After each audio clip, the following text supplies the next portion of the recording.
Nasty. Yeah. All right. So we're studying Shmuel I, chapter 20, verse 1. Where are we? We're Shmuel. 20. What? Yeah. David is being attacked by and targeted by Saul several times already. He tried to kill him while he was playing for him, and he ran away. He ran away to his home, to his wife, the daughter of Saul, right, Michal, and so Saul sent guards after him to get him, trying to round him up, and thinking that he's going to figure out a way to charge him, to charge David with something and kill him. The reason he's been doing that is twofold. Number one, he's afraid that David is going to take over the kingdom.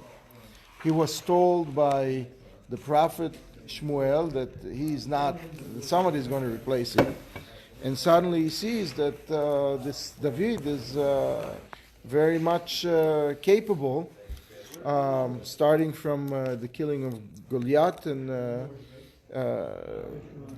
ingratiating himself with all of the people, all of the Jews, being immensely successful at any battle that he's taking up.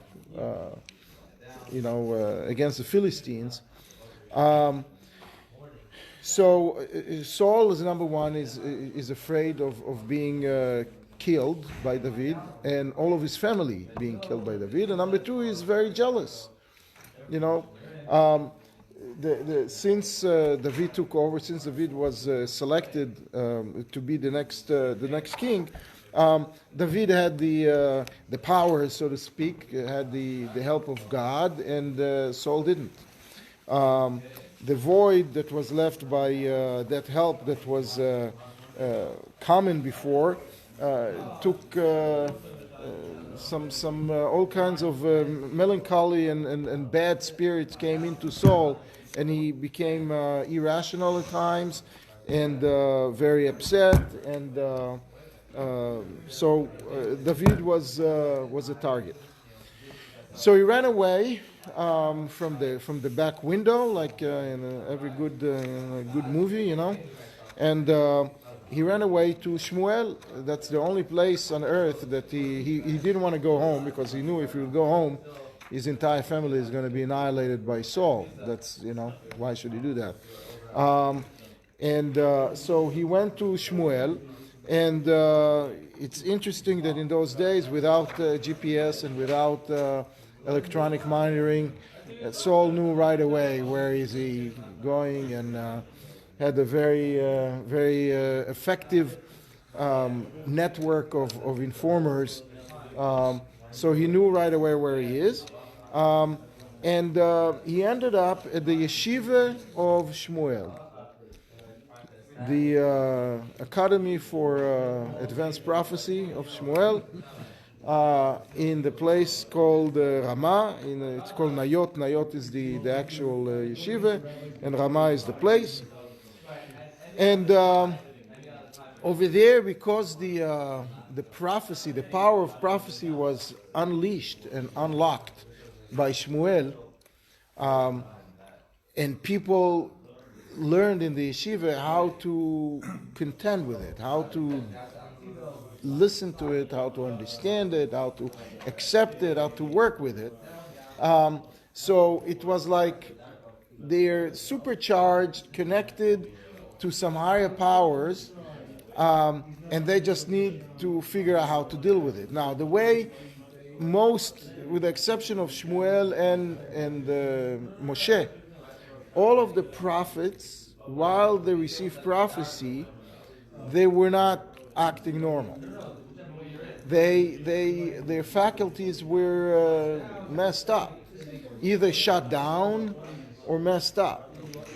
basically they were plugged into to higher voltage, so Saul is sending people after David to catch him. They get to that yeshiva, to that academy, and they plug in because that's where the voltage is, and they all start acting funny, and they becoming incapacitated, and they starting prophesizing, whatever that means, whatever you do when you prophesize. I'm sure you know. You can tell us maybe. One group, another group, a third group, and then finally he realizes that it's not, he can send the entire Am Israel, his entire army. All the national guards are going to become prophets. So he went himself, and he also fell and were plugged in and was not able to do anything. And the whole night he was off basically. They get undressed, they sleep, or they can't talk, or they call, the prophets are called in various places meshuga, crazy, because that's what the impression that they give out when they're on duty. So that's where we are, chapter 20, verse 1. Vayivrach David minayot barama. So David takes off, and he sees that the waves of guards are coming, and Saul himself is there, and realizes that eventually Shmuel is going to turn off the voltage, and they're all going to wake up and capture him, so he runs away. Interesting that he was not incapacitated, that he was not hit by it, because he had the help of God, he had the spirit that steers him right all the time, so he made sure not to render him incapacitated. So he runs back, now that Shaul is over there, so he runs back and meet up with his friend Yonathan, the son of Shaul, and he pours his heart out to Yonathan and says, Ma asiti, what did I do anything? Did I sin in any way, shape or form? Myself, if there is any sin whatsoever, and then ma'avoni umechatati, did I do anything against the king?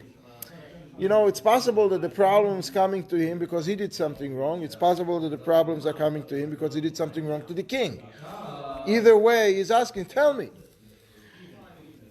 What did I do in front of your father? Because he's trying to kill me. He's asking for my soul.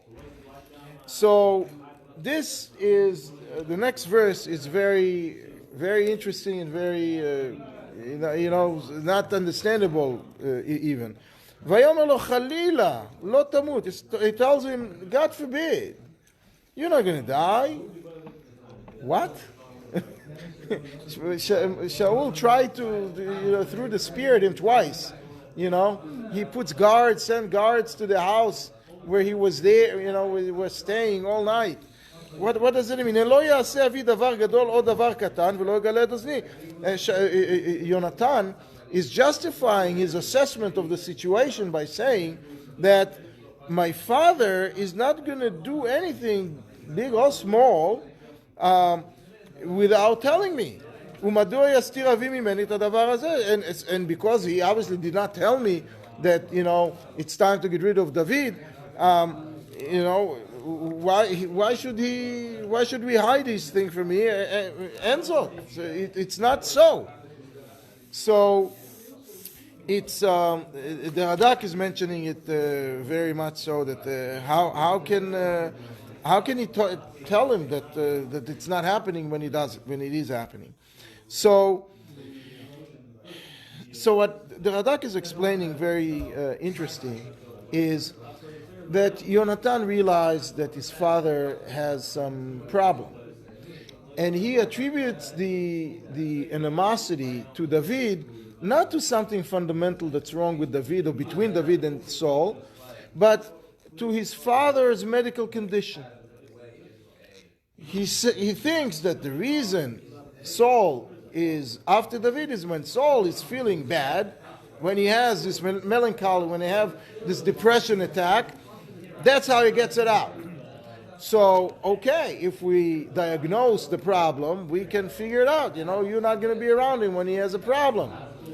Or if you are around him, you just be very careful when you're around him when he has a problem. Otherwise, he has nothing against you, because when he's normal, says Yonathan, he tells me everything. I'm his son. I'm the heir to the throne. I'm going to be next.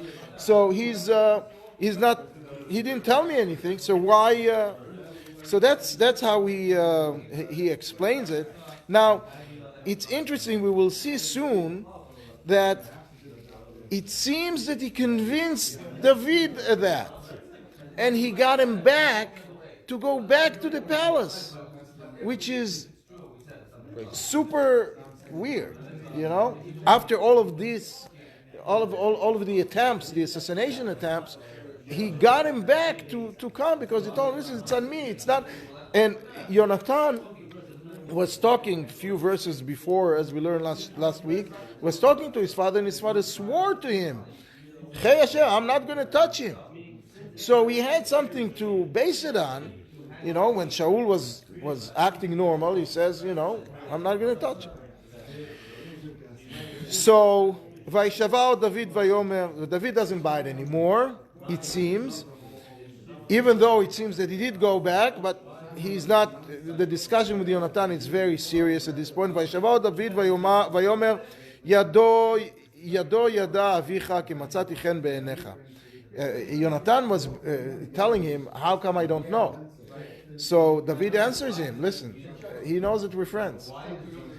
My father knows that you like me. Okay? So he doesn't want to upset you. So he's not telling you.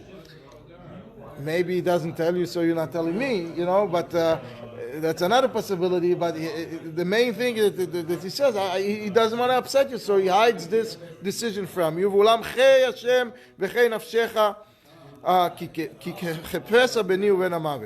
But he swears to him. David told him, listen, you were not there. I was there.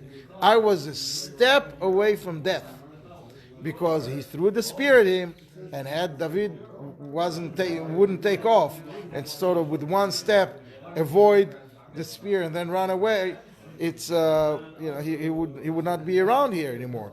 And so he swears to him and said, listen, this is there is no chance that there is no problem. So then, after he hears that, I guess he was not aware of that second attempt, perhaps. So, Vayomer Yonatan el David Matumar nafshecha ve'eselach. So he's telling him, okay, so what's in your mind, Paul? How can I help you? Let's devise a plan, and we'll figure it out. I'll do whatever you tell me to do. Total devotion to his friend against his father. Seemingly against his father, right? What is the source of this great friendship? I may have missed it. Why? The source of the great friendship is really not specified here, except of the fact that he felt that he is a great guy. It happens right after he saved the Jewish people from Goliath. He saved his father. He saved Saul, because Saul was standing there on the hills, not knowing what to do, being afraid to fight. And so Yonathan is very appreciative of the fact that he saved his, because if they would have lost that battle, no more the house of Saul. So, but it's not stated here, but it's sort of obvious that. But he fell in love with him in a very significant way.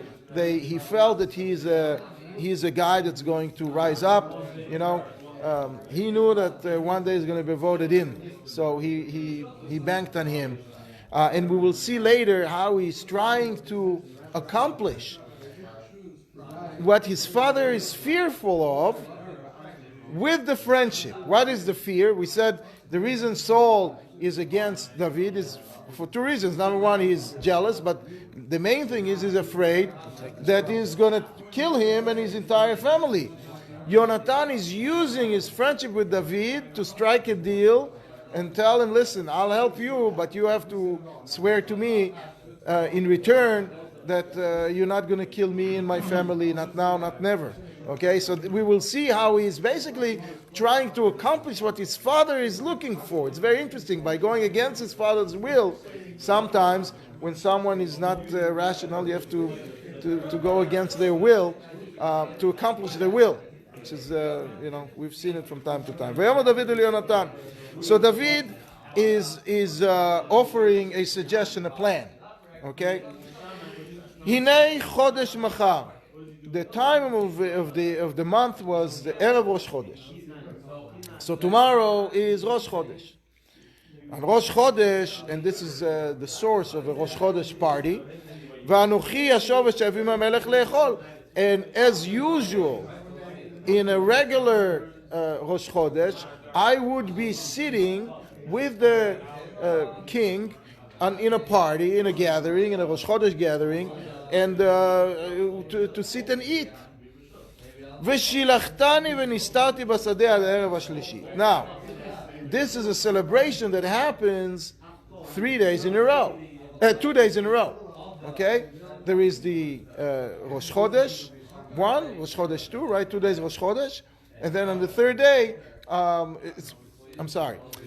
Rosh Chodesh is day 1, then Rosh Chodesh is day 2, and the second day of Rosh Chodesh is day 3. So, what? They at the time, they knew when Rosh Chodesh was by looking for the moon. Correct. So how would they know when Erev Rosh Chodesh was? Because, very good question. In those days, just like today, you can calculate it. In those days, you had rabbis that knew exactly when it's coming. They knew exactly how to calculate it. The actual official declaration of Rosh Chodesh depended on the witnesses. But the knowledge of when is the molad, when we turn from when it should be, was known to the dot, to the exact second. Now, they knew, that's how they knew how to interrogate the witnesses.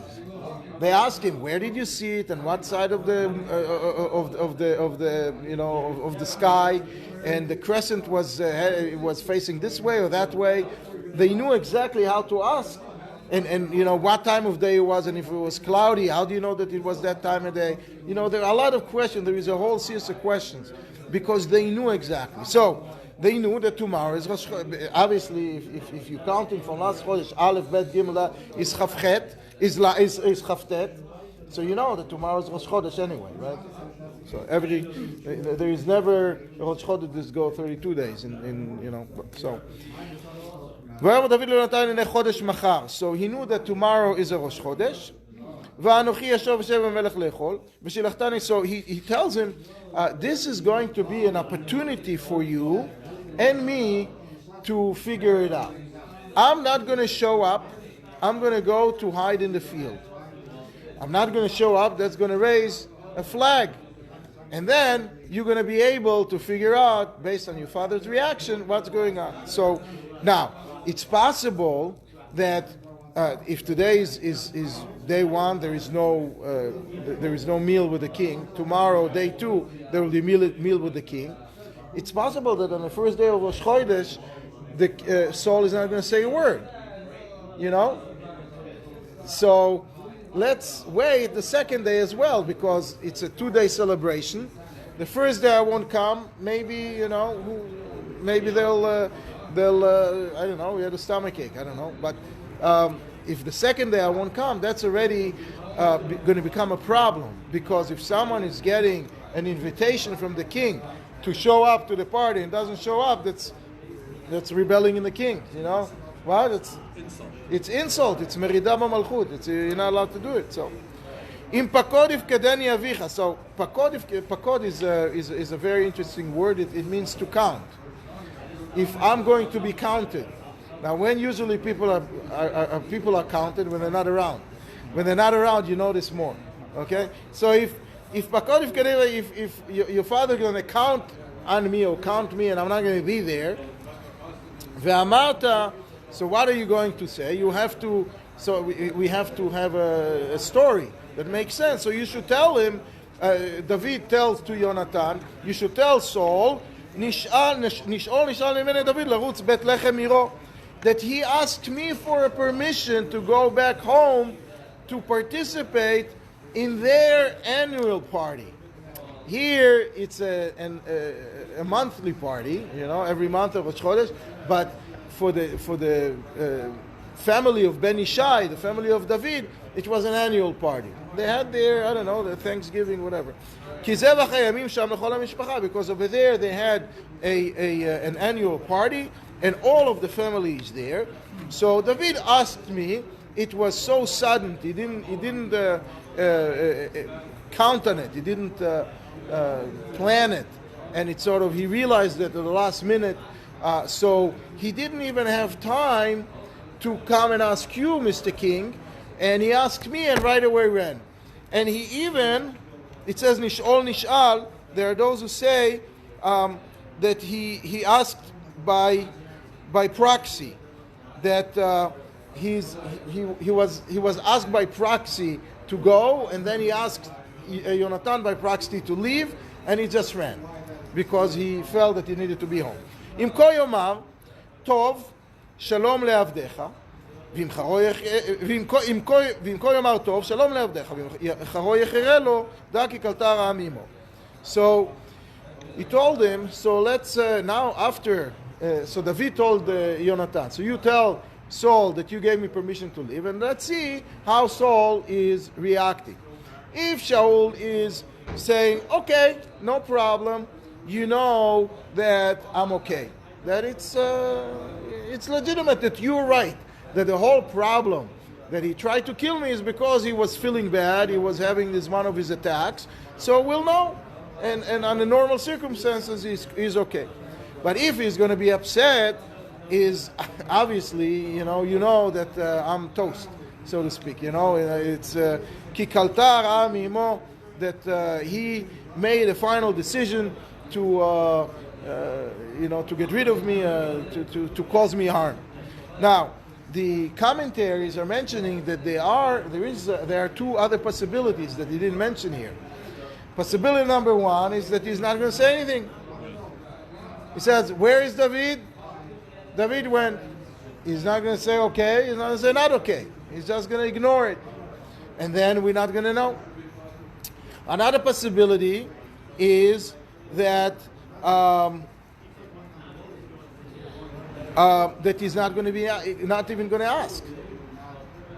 That he's going to totally ignore it. David is not there. He's not saying anything. Again, in that case, we wouldn't know what the story is. Now, he's mentioning here in the pasuk only the two extreme possibilities. If he says okay, or he says, or he's getting upset. So, David is telling him, in case we don't know, but in case you know, I need to know. So please, vasita chesed al avdecha, ki bevrit Hashem eveta et avdecha imach. Remember, we have a covenant. Remember, we struck a deal. Remember, we said we're going to help each other. So please do kindness with me, do charity with me, and just tell me, clue me in as to what he will do. He says, but if you think, David tells Yonathan, if you think that I'm wrong in any way, shape, or form, I did anything wrong, kill me now. Just save me the trouble of going to your father and being punished by your father. Let's just do it clean here outside in a field. Nobody will know. And so it's he basically puts his entire trust in Yonathan. So Yonathan is shaken by it. ויאמר יונתן חלילה לך, כי אם ידוע ידע כי קלטה רעה מעם אבי לבוא אליך, ולא אותה אגיד לך. Yonathan tell him, what are you talking about? Of course, if I would know that there is anything bad in my father's mind against you, I'm not going to tell you. Of course I'm going to tell you. ויאמר דוד אל יונתן, מי יגיד לי או מה יענך אביך קשה? He says, so, but how, let's now talk the tactics. Let's get the logistics down. How exactly this is going to happen? If there is no problem, and the father says, okay, so he's going to finish the meal and go to tell David, you're in the clear. But what happens if the father Shaul have a bad reaction to it? He cannot then leave Shaul and go to tell David. Obviously, that will put him in a bad situation in many ways. What? As well, yeah. ויאמר יונתן אל דוד, לך ונצא השדה ויצאו שניהם השדה. So now that they start talking about the logistics, Yonathan decides that we better do it away from everybody else, so nobody hears. There's always, it says Oznaim lakotel. There are ears. The walls have ears, okay? And you never know who's going to hear it and who's going to listen. Let's just get out to the field, and they went there. We will see after we finish this whole section. There is a beautiful Hasidic explanation of this whole event, and that explains why field and all. We'll talk about that. But the pshat, what we're talking about now is let's just try to be careful. Okay, so they head out and they go to the field. ויאמר יונתן אל דוד, השם אלוקי ישראל כי יחקור את אבי כעת מחר השלישית. והנה טוב אל דוד. So he tells him that first of all he swears to him that he's going to perform this plan, and this is the plan, that he is going to go interrogate his father on the third day from today. Erev Rosh Chodesh, second day. He is going to, and והנה טוב אל דוד ולא אז אשלח אליך וגילית זונך. And he is going to talk. It says here in a Lashon Saginah, in a language which is opposite. He's going to talk bad against David, because, like we saw that logic before, he will try to, if Shaul has something in his heart against David, and he knows about the relationship and the friendship between the two, he's not going to say it unless Yonathan opens up and start, trashing David. So he will talk bad against David. And then he will know his father is going to open up to him, and he will tell Yonathan will tell David what his father said.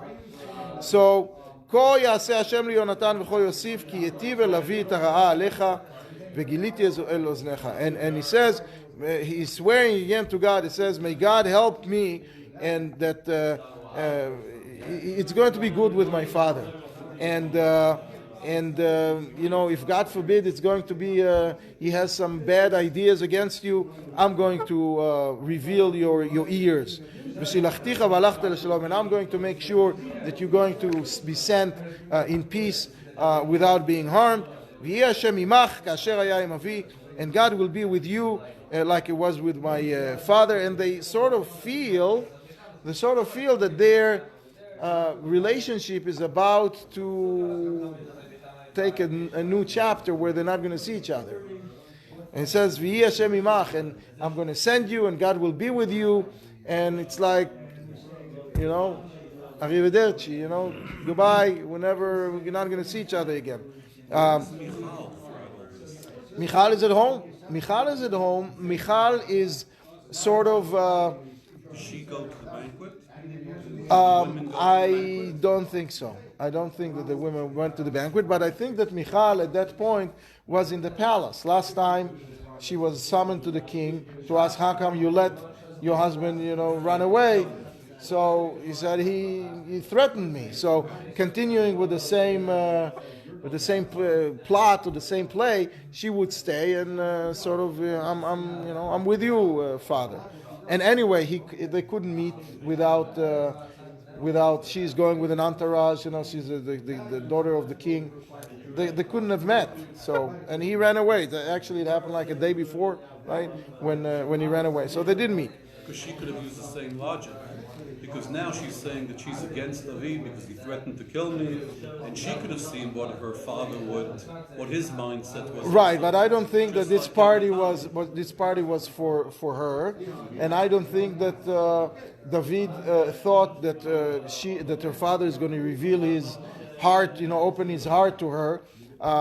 it's more likely that the son, the heir to the throne, Yonathan, was very close with his father. They fought together. They ran the country together. Married to him. Yeah, it's David, other than knowing to like Yonathan, other than known to be liking David, doesn't have any interest. Michal does. So now we're getting into what we mentioned before, where he is using Yonathan.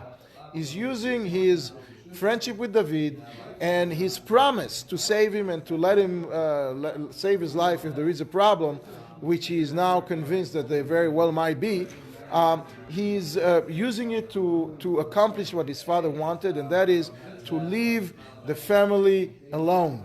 Even if Shaul end up being replaced by David, whatever happens to Shaul happens to Shaul, but the Yonathan, who is the heir, and all of his family members, he wants to assure their survival.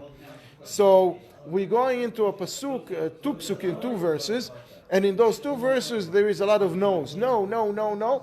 And we have to read some of them as a question, some of them as a statement, some of them as a request. So, ve'lo imodeni chai. And if I am, it says no, but it means yes. And if I am going to stay alive, okay, now he is already prophesizing or guessing that in case Shaul is going to be replaced, it's very likely that he is not going to survive the coup. He is not going to survive the transfer of power. It's not going to be peaceful. It's not going to be on the lawn, when in front of the monument there. It's going to be bloody. So he is very well aware of the fact that he might not survive it. So he said, if I survive it, please don't kill me. But and he's saying no, which end up happening because he and Saul are dying at the same time, in the last battle. So he's not surviving the transfer of power. Velo ta'aseh imadi chesed Hashem, velo amut.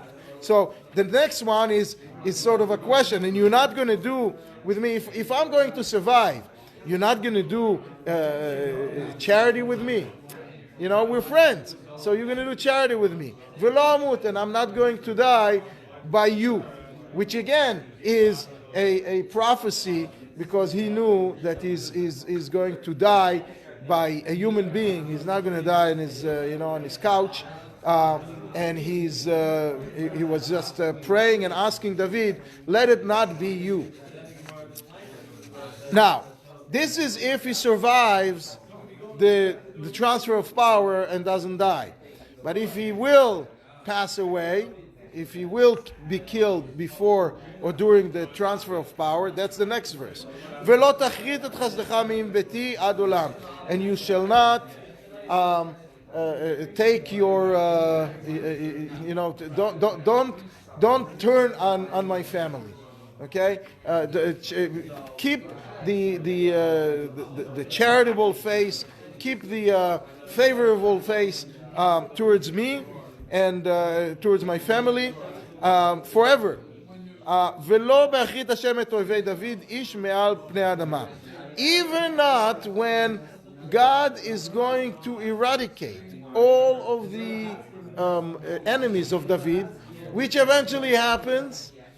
If God will eradicate all of the enemies of David, don't count me and my family with those enemies, even though on paper it may be true, because we are going to remain the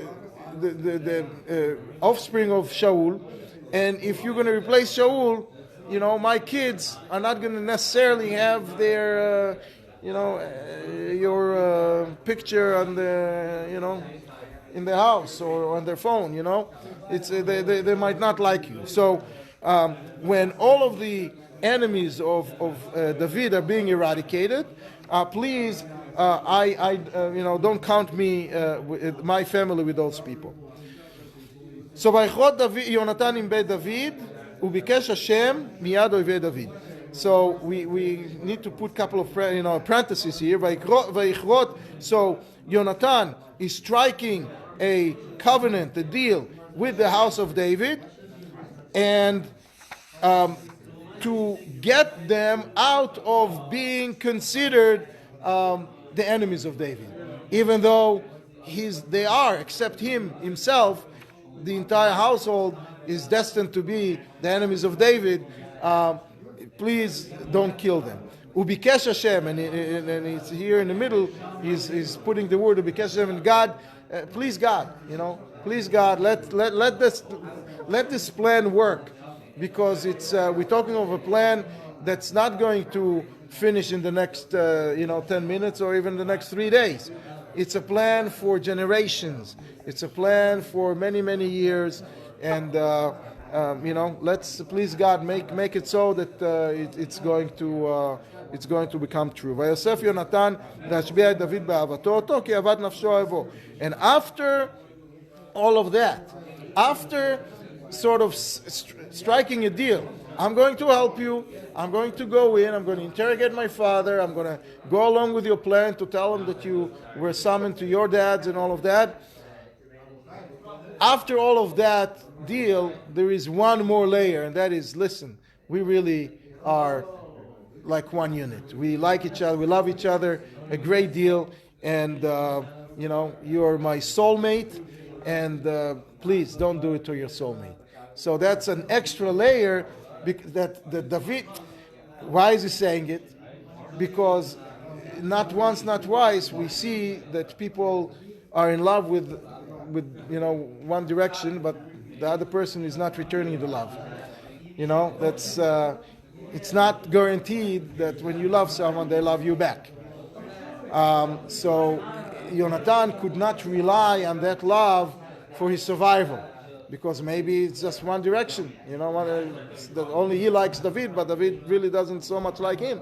So that's why he needed to strike the deal before and sort of make it airtight, regardless of the love. And then he told them, and besides the point, we like each other, so, let it be so. All right, the next section is actually the how the whole plan plays out. This is the beginning of the Haftarah of Machar Chodesh. This is an Haftarah that we read twice a year. Twice a year we have a Rosh Chodesh happen, at least twice a year. Rosh Chodesh happens on Shabbat. Erev Rosh Chodesh happens on Shabbat. So we are reading it on Erev Rosh Chodesh. And again, we will see at the end. We will try to figure out how this kind of Haftarah connects to that Shabbat, because when you read Haftarah, there is a rule that the Haftarah must represent something from the parasha. It needs to reflect some ideas from the parasha. Me'ein parasha, right? Me'ein HaKriya b'Torah. And obviously it can happen on any number of different Shabbatot, not random, but so what is the connection of Machar Chodesh to all of these Shabbatot? Anyway, so it will take us a couple of times to do it, but all right. So ויאמר לו יונתן מחר חודש ונפקדת כי יפקד מושבך. So now Yonathan is repeating the plan. Again, when you have a plan with such intricacies, such intricate details, you sort of state it again. Let's go over it again.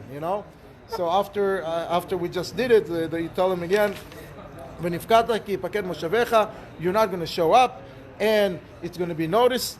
Now, what we will see is that David, because he was hired by Saul to be his right-hand man, when they sat in those parties, he sat next to Saul. So it will be awfully difficult for Saul to not notice that the guy next to him is not around. So and we will see that Yonathan afterwards is sort of taking that place, trying to make sure that his father noticed that, you're here, what happened? They're obviously the rules of royalty, of who sits where, were very strict way back then.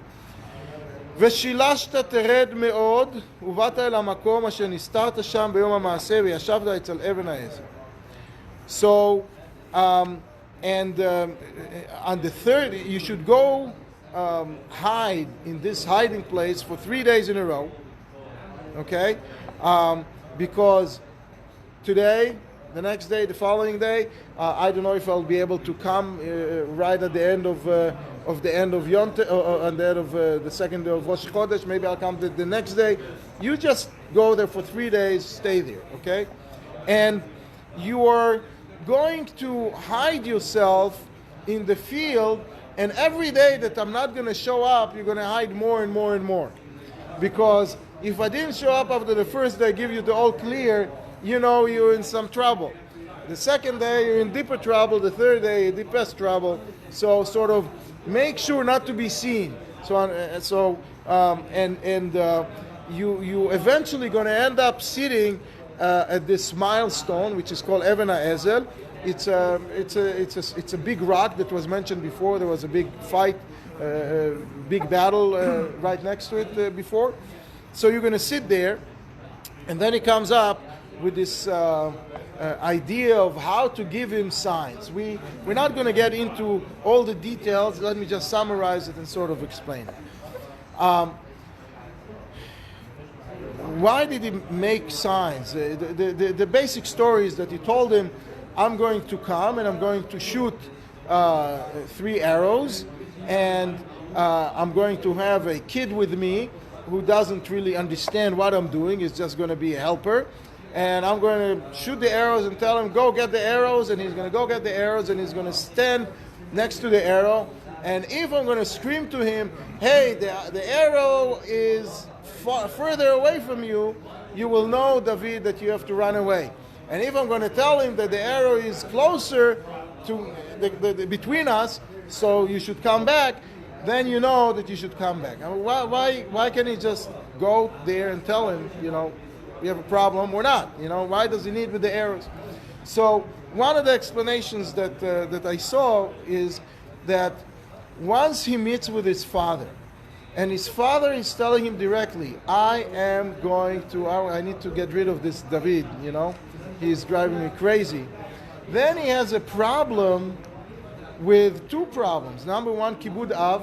How can you do against your father when your father tells you straight? So that's a problem number 1.